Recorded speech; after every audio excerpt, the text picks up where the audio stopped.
And today we come across a more sadder part of the Transformers movie. Going into the first Transformers movie, Jazz was one of my favorite characters. Well, at least up to this point, he only popped up in the G1 cartoon.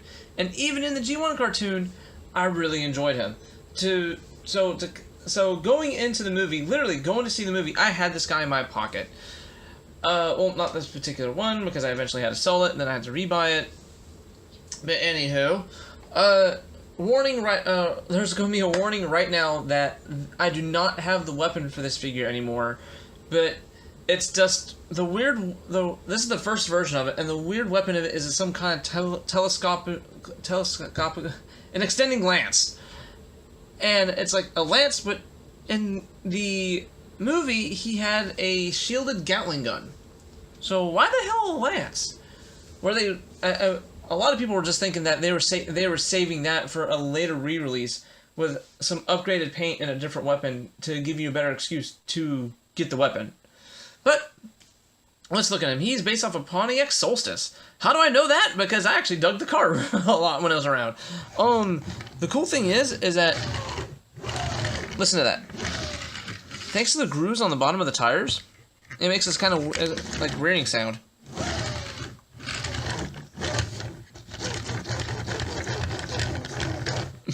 I'm having a little too much fun with that. Okay, yeah, a little bit too much fun. If I did have the, I know I made a rule not to I know I made a rule to not review these guys without a weapon, but this one's kind of weird because the only weapons I can find are the final battle ones. It seems like, at least at the time of this recording, I couldn't find any, or if they had the weapon, they wanted to sell the whole figure. But if I did have it, it would actually have a mounting point right here.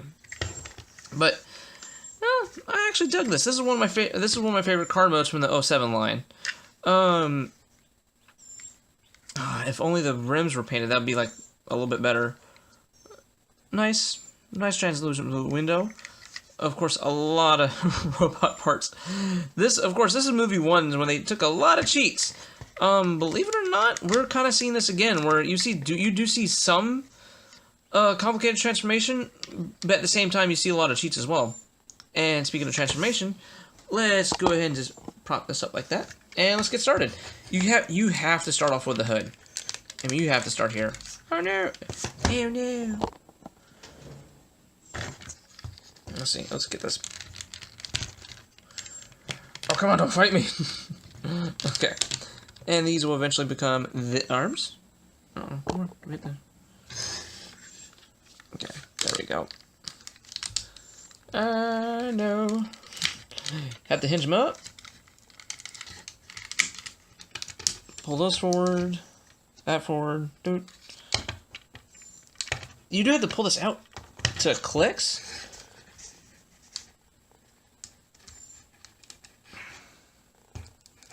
I guess it clicked. Okay. And okay, let's scoot this up just a little bit. That way I can actually see what I'm doing.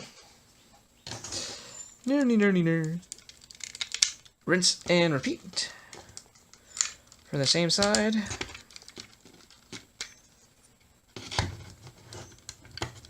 Pull these. Most of the time when you pull on that hinge, it does make a click.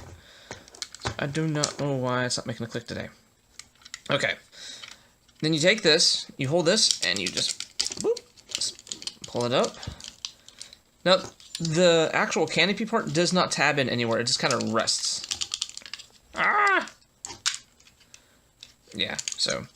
And to kind of help speed this up, you can actually see a bit of the waist joint right here. So you just pull the legs down, do that. An Autobot symbol on the crotch, always classy. And his automorph is when you pull down the back,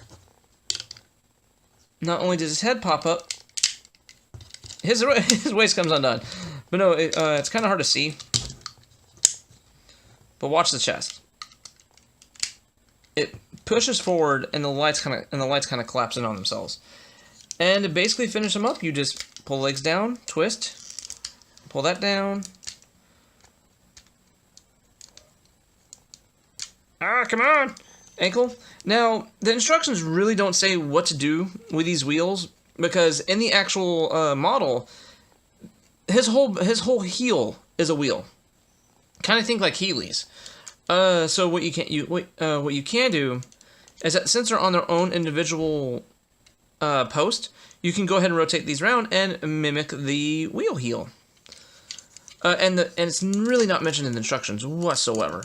Let's see, and you rinse and repeat that, and you pull that around, give him the wheel heel, and straighten everything out, and you got Jazz. Uh-oh, what's... Oh. Yeah, stay. And even though he's very... okay, this is kind of weird. In the movie, he's very... You can say he's more of an athletic build, but he's so chunky in real life. The first go-around at this mold was... okay? I mean, much later down the road, you definitely got some more superior molds. I mean, the Human Alliance mold, there's a reason why that's so popular. It more captured his CGI model a lot more than this guy did. But I do admit, this version is kind of fun. To give you some ideas, there's some actual detailing in the actual chest itself. And I mean, look at this. I mean, you do have a lot of sculpted and painted detail. Especially now these days, there won't be this much paint on a figure. I mean, look at this. He does have a knee, kinda. I mean, it does bend, but thanks to all the kibble from the robot mode, it kinda gets in the way. So your posability is limited, and I do like, even on this part, this was molded, head molded detail. And even the top of the hood. I mean, like, look at that. And even on the back, molded detail, post for your weapons to store as well. Posability is kind of weird. He does have a 90-degree bend at the arm. His arms can actually go in, out, and rotate a full 360 and give you kind of the you know that I'm not sure. I think that's what this figure is pretty much all together is just not too good, not too great. It's that perfect middle road. He is a good Tinker toy, and to be completely and fully honest, if it wasn't for Jazz being one of me having a big weakness for Jazz, I'd probably just buy one of him and stick with that. Or if it wasn't for me trying to complete the whole line and get this in this whole video series. Hi! Oh yeah, I forgot to show this off. There's a little port in here for the weapon, for the how you display the weapon. It pokes in here and it just comes straight out. And still, that little lance makes no sense to me. When in even all the promotional material leading up to the movie, it shows his gun. I'm guessing